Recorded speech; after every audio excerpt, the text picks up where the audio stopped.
Salut, je te souhaite la bienvenue dans cette nouvelle vidéo qui est la suite de comment gagner des dividendes tous les mois sur ton PEA. Je fais une vidéo par mois dans laquelle je te présente des actions qui payent des gros dividendes, qui sont plutôt solides selon moi et qui sont évidemment éligibles au PEA. Si ça t'intéresse, je mets les liens dans la description pour les mois de janvier jusqu'au mois d'août. Et dans cette vidéo, on va se focaliser sur le mois de septembre qui arrive très rapidement. Le problème du mois de septembre, c'est qu'il y a peu d'actions qui payent des dividendes ce mois-ci, et il y en a encore moins donc qui payent des dividendes et qui sont éligibles au PEA. Je vais quand même trouver une qui est très intéressante, très solide, mais qui est très connue. Donc vu qu'il n'y en a qu'une seule, je te présenterai une deuxième action qui paye des dividendes au mois de septembre, des dividendes qui sont très intéressants, mais qui n'est malheureusement pas éligible au PEA. Et petit bonus à la fin, j'ai lu un rapport très intéressant sur l'évolution des dividendes mondiales au cours du temps et un classement des entreprises qui payent le plus de dividendes. Donc je te présenterai ce rapport à la fin, donc reste bien jusqu'à la fin. Tu verras les entreprises qui sont plutôt très intéressantes, surtout si tu veux devenir rentier grâce à la bourse. N'hésite pas à mettre un petit pouce bleu et à t'abonner. Déjà, ça me fait très plaisir et en plus, ça permet de développer la chaîne et donc sortir du contenu de meilleure qualité. Allez, let's go, c'est parti.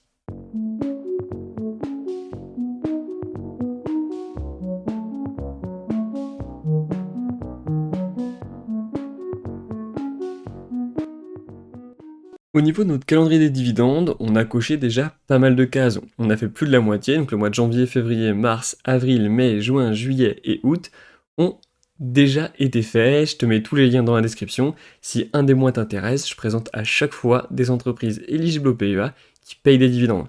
Et comme je l'ai dit, cette semaine, on va se focaliser sur le mois de septembre qui arrive très prochainement. Et donc si tu le souhaites, tu pourras rentrer sur les actions que je te propose aujourd'hui. La première action de cette semaine, c'est Total, ou Total Energy avec son nouveau nom. Une action que je pense que tu connais déjà très bien, donc je ne vais pas te la présenter en détail, je vais uniquement parler des informations sur les dividendes. La date de détachement, c'est le 21 septembre. Il faut donc détenir l'action Total avant le 21 septembre si tu veux pouvoir toucher les dividendes. La date de paiement, c'est quelques jours plus tard, le 3 octobre. C'est le jour durant lequel tu vas toucher directement les dividendes sur ton PEA. Ce qu'il faut savoir, c'est qu'il y a déjà eu des dates de paiement pour Total. Un en janvier, un en mars et un en juin. Donc en fait, tu toucheras qu'une petite partie, enfin, à peu près un quart, du dividende global de Total en octobre. Au niveau du dividende, c'est 2,67 € par action, donc en 4 paiements, un en janvier, un en mars, un en juin et un en octobre qui va arriver. Le rendement est environ de 5% par an, ce qui est très bon, et le ratio de distribution est plutôt bas, donc ce qui est très bien aussi, à 37,15%. Donc là, en 2022, tu toucheras une petite partie des dividendes en octobre si tu décides d'investir avant le 21 septembre. Par contre, si tu gardes l'action totale, tu auras le dividende complet en 2023. La deuxième action de cette semaine, c'est Green Realty Corp, une action américaine qui est donc malheureusement pas éligible au PEA. Comme je te l'ai dit, j'ai regardé les actions françaises et européennes qui sont éligibles au PEA et qui payaient des dividendes en septembre. La seule qui me paraissait intéressante, c'était Total. Donc j'ai préféré te présenter Total et une autre action, donc Green Realty Corp, qui n'est malheureusement pas éligible au PEA, mais qui me semble tout de même très intéressante. Attention quand même avant de la regarder, il y a un retenu à la source fait par les États-Unis de 15%. C'est-à-dire que tu ne toucheras pas tous les dividendes, il y a une partie qui sera taxée par les États-Unis. Si tu veux plus d'informations, j'ai fait une vidéo sur la fiscalité, je te la mets en description. Juste avant de te présenter ce que fait concrètement Green Realty Corp, je vais te parler des dividendes. La date de détachement, c'est le 30 août. Il faut donc détenir l'action avant le 30 août si tu veux pouvoir toucher les dividendes. La date de paiement, c'est un peu plus tard, le 15 septembre. C'est le jour durant lequel tu vas toucher les dividendes directement sur ton compte. Ce qu'il faut savoir, c'est que Green Realty Corp a déjà payé pas mal de dividendes, mais va en continuer également à payer pas mal, tout simplement parce que c'est un dividende mensuel. Tous les mois, Green Realty Corp va verser sur ton compte des dividendes. Ça, évidemment, c'est très intéressant si tu veux devenir rentier grâce à la bourse, parce que tu vas avoir des revenus qui sont très réguliers uniquement avec une action. Si on regarde au niveau des chiffres, c'est 3,72 $ par action sur une année complète. Donc sur chaque mois, ça fait 31 centimes de dollars versés par action pour Green Realty Corp. Ça fait un rendement annuel qui est extrêmement élevé, à 8,2%, et un ratio de distribution qui peut paraître élevé, à 82%, mais en fait, Green Realty Corp est ce qu'on appelle un real estate. En fait, c'est tout simplement une foncière cotée, et la loi stipule qu'elle doit verser au moins 80% de tout ce qu'elle gagne sous forme de dividendes. Donc en fait, elle a 82%, elle respecte tout simplement la loi. Donc pour une foncière cotée, avoir plus de 80%, de toute façon, c'est obligatoire. Donc Green Realty Corp, 82%, c'est pas si énorme que ça. Green Realty Corp, c'est quoi? C'est une foncière cotée qui possède le plus de bureaux à New York City, donc New York, la grande ville aux États-Unis. Alors si tu vas sur le site de Green Realty Corp, tu as quelques exemples, on peut voir ici quelques bureaux qui sont possédés par l'entreprise. Alors avec ce qui se passe aujourd'hui, la pandémie mondiale et le télétravail qui se démocratise, on peut se poser la question, est-ce que c'est bien de posséder des bureaux aujourd'hui? Alors je pense que la réponse est quand même oui, parce que déjà ils en possèdent 67 à New York, donc c'est les plus importants dans la ville, donc en fait déjà ils vont avoir un avantage concurrentiel par rapport à leurs concurrents, c'est eux qui vont décider un peu plus du marché que quelqu'un qui a que 2 ou 3 bureaux. Et en plus, dans les grandes villes comme ça, on va avoir des travailleurs qui ont des petits appartements, parce que ça coûte très cher. Donc travailler toute la journée dans un petit appartement, c'est peut-être moins sympathique que d'aller directement au travail, travailler dans une ambiance qui est beaucoup plus sympathique, dans des bureaux qui sont conçus spécialement pour ça. Et en plus, on va avoir de plus en plus chaud, enfin en tout cas, je le pense, et souvent les bureaux sont climatisés, mais pas l'appartement. Donc c'est plus sympa de travailler au frais que de travailler dans une chaleur épouvantable dans un petit appartement. Mais ça, c'est uniquement mon point de vue, on va se baser maintenant sur une étude de marché avec des chiffres pour voir si c'est vraiment intéressant de rentrer sur Green Realty Corp. J'ai ici l'évolution du nombre d'emplois dans le secteur privé à New York. On voit qu'il y a eu une énorme chute en avril 2020, bon bah le Covid est passé par là, ralentissement de l'économie, donc évidemment moins besoin d'emplois. Par contre, petit à petit, on voit que c'est en train de se reprendre et arriver quasiment au niveau pré-Covid. Entre avril 2020 et octobre 2021, on a une augmentation du nombre d'emplois uniquement à New York qui est de 16,5%. Et qui dit que l'emploi augmente, souvent ça va faire également une augmentation de la demande de bureaux. Et ça, évidemment, c'est très bon pour Green Realty Corp. Deuxième point intéressant, c'est le nombre de touristes qui vont arriver à New York. Entre 2019 et 2020, on a eu une chute qui est juste énorme. On était à 66,6 millions de touristes en 2019, on est passé à 22,3 millions de touristes en 2020. Bon, le Covid, évidemment, on fermait, on confinait, donc les touristes ne pouvaient tout simplement pas aller à New York. Alors là, c'est la somme de domestiques et internationaux, donc c'est-à-dire que même c'est des Américains qui viennent en tant que touristes à New York ou des étrangers qui viennent visiter New York. Mais on voit par contre en 2021, 2022, 2023, 2024, 2025 que la tendance est extrêmement bonne. Les prévisions sont très bonnes pour le tourisme, et qui dit plus de touristes, dit besoin de plus d'employés pour gérer les touristes, et donc plus de demandes de bureaux pour Green Realty Corp. Si on fait une petite mesure, entre 2020 et 2025, ce sont encore des estimations, on aurait une augmentation de plus de 225% du nombre de touristes à New York. Ça, pour Green Realty Corp, c'est juste tout bénef. Si on résume sur Green Realty Corp, tu vas comprendre tout de suite pourquoi c'est une société qui me plaît énormément si tu veux gagner régulièrement des revenus grâce à la bourse. Première chose, les dividendes sont versés depuis 1997 sans interruption.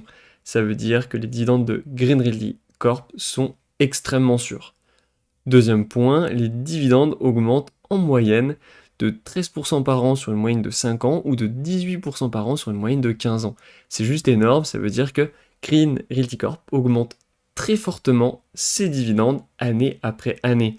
On se souvient, on part de 8% de rendement en 2022, on a Green Realty Corp qui augmente très fortement ses dividendes, donc évidemment, sur le long terme, on va gagner de plus en plus d'argent, et si on le réinvestit, ça va faire vraiment effet boule de neige. Et vu qu'en plus, on paye des dividendes tous les mois, enfin en tout cas nous, on les reçoit, on va pouvoir investir de manière plus régulière en bourse, et donc augmenter cet effet boule de neige. Deux points avant de finir sur Green Realty Corp. Ici, je suis sur le site Investing, sur la société Green Realty Corp. Si on regarde la marge bénéficiaire nette en moyenne sur 5 ans, elle est à quasiment 32%, c'est juste énorme.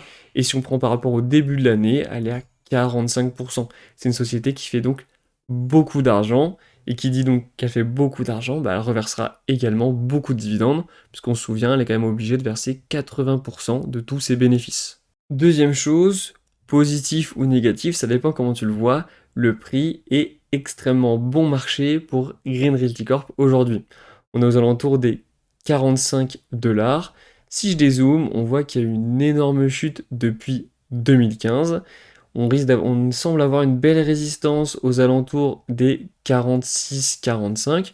On est en train de la tester. Faut voir si on continue à la baisse ou si ça se reprend. On voit, si on regarde, on est au même prix qu'aux alentours de fin 2009. Donc on voit que l'action ne s'est pas très bien comportée pour Green Realty Corp. Il ne faut pas espérer avoir des gains sur l'action, mais plutôt des gains en dividendes. Donc ensuite, à toi de voir. Il y a quand même un petit warning à avoir. L'action est en tendance qui est plutôt baissière pour le moment. et ne semble pas tout de suite se reprendre. Donc si tu penses que c'est une bonne opportunité parce que les rendements dividendes sont juste énormes, il faut la saisir maintenant, bah tu peux y aller. Ou si tu penses que ça va continuer à baisser, tu peux encore attendre, quitte à rater une bonne opportunité si elle repart à la hausse. Ça, c'est à toi de voir. Avant de finir cette vidéo, je voulais te parler d'un dossier que j'ai trouvé durant mes recherches et que je trouve très intéressant. C'est la société Janus Henderson Investors qui fait une étude de marché sur les dividendes au niveau international. Ces dividendes qui sont libellés en dollars. En ce moment, vu que l'euro est à la baisse, bah, les dividendes français ou européens valent un petit peu moins que les dividendes américains. Donc c'est pour ça que dans l'étude, ils disent que les entreprises européennes sont moins bien classées dans le classement qu'ils font par rapport à avant. Juste avant que je te présente un petit peu ce dossier, et en tout cas ce que j'ai trouvé très intéressant, je t'invite à mettre un petit pouce bleu pour le travail de recherche et pour développer la chaîne, et t'abonner à la chaîne pour ne pas louper les prochaines vidéos qui vont arriver prochainement. Première chose intéressante dans ce rapport, c'est l'évolution des dividendes mondiales en milliards de dollars au cours du temps. J'ai ici l'évolution entre 2009 et 2022. Alors l'année 2022, c'est une estimation parce qu'elle n'est pas encore finie. On ne sait pas vraiment combien il y aura de dividendes à la fin de l'année, mais Janus Henderson estime qu'il y aura 1560 milliards de dollars versés en 2022 par toutes les entreprises dans le monde. On voit que la tendance est plutôt haussière, à une exception près, en 2020, où on a une grosse baisse des dividendes. Ça s'explique par l'effet Covid. Beaucoup d'entreprises ont coupé leurs dividendes cette année.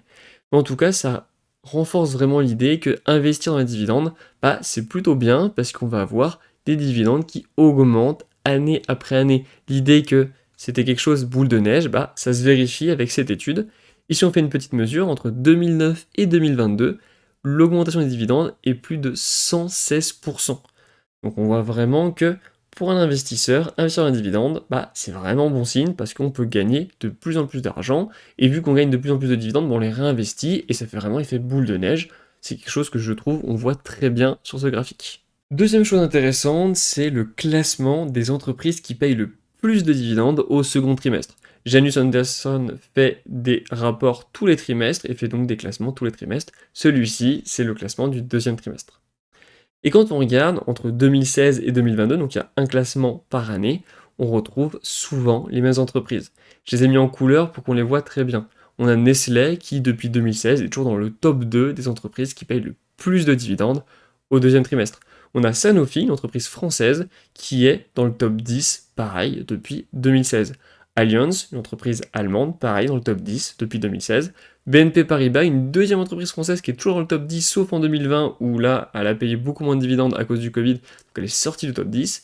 Et on a Rio Tinto, qui, depuis 2019, est toujours dans le top 3. Ce rapport peut donc donner des idées d'investissement aux entreprises qui payent beaucoup de dividendes. Alors, il faut quand même faire une petite étude. Déjà, on ne parle pas ici de ratio de distribution ou étudier si le dividende est sûr ou pas sûr. Et même au-delà de ça, ce classement se base uniquement sur la somme totale versée sous format de dividende et non sur le rendement. Si on a une action qui vaut très cher mais qui paye beaucoup de dividendes, on a peut-être quand même un rendement qui est faible par rapport à une action qui coûte beaucoup moins cher et qui paye peut-être un petit peu moins de dividendes. En fait, le rendement sera potentiellement beaucoup plus élevé dans le deuxième cas. Et ça, ce n'est pas du tout pris en compte dans l'étude de Janus Henderson. Et justement, pour illustrer mon propos, j'ai pris les 5 actions qui apparaissaient le plus souvent dans le top 10 du rapport, et j'ai regardé leurs dividendes en 2022, et surtout les rendements en dividendes. Première action, c'est Nestlé, paye 2,8 francs suisses en dividendes en 2022, ce qui représente uniquement un rendement de 2,2%. Par contre, dans le classement de Janus Henderson, c'était la deuxième entreprise qui versait le plus de dividendes dans le monde. Donc on voit qu'il y a une différence entre vraiment l'argent versé et le rendement pour l'investisseur. Et en plus, attention, la Suisse est un pays étranger, donc il y aura un prélèvement à la source qui, pour le cas de la Suisse, est extrêmement élevé si tu investis depuis la France. Deuxième action, Rio Tinto paye 7,46 $ par action sous format de dividende, et ça représente par contre là un très beau rendement de 12,6%. Rio Tinto, c'est une action que je suis depuis un moment et sur laquelle je veux vraiment me positionner. Troisième action, BNP Paribas, une action française, donc que tu as dans ton PEA, 5,22 € de dividendes, ce qui représente 11,1% de rendement, ce qui est également très élevé. Donc on voit quand même on peut avoir de belles idées d'investissement grâce à ce rapport. Quatrième action, allemande cette fois-ci, Allianz, paye 10,8 € par action, ce qui représente un rendement de 6,2%, qui est également très bon. Et dernière action Sanofi, action française, donc éligible au PEA, qui paye 3,33 € de dividendes par action, ce qui représente un rendement en dividende qui est aussi intéressant de 4%. Allez, vu que je suis sympa, je vais te montrer les 3 entreprises qui me plaisent le plus. C'est Rio Tinto, que je suis depuis un petit moment, BNP Paribas, j'ai même d'ailleurs hésité à me positionner sur cette action très récemment, et Allianz, sur laquelle j'aimerais me positionner aussi pour les dividendes. Si ça t'intéresse, n'hésite pas à aller les voir ou me poser des questions en commentaire, j'essaierai d'y répondre. Et tu peux me dire selon toi quelle est la meilleure action à dividende, éligible ou pas au PEA, sur laquelle tu as investi. J'espère que la vidéo t'a plu, si c'est le cas, mets-moi un petit pouce bleu et mets-moi un petit commentaire, ça me fait très plaisir. N'hésite pas à t'abonner à la chaîne pour ne pas rater les prochaines vidéos. N'oublie pas, 100% des gagnants en bourse ont investi, et moi je te dis à bientôt. Allez, salut!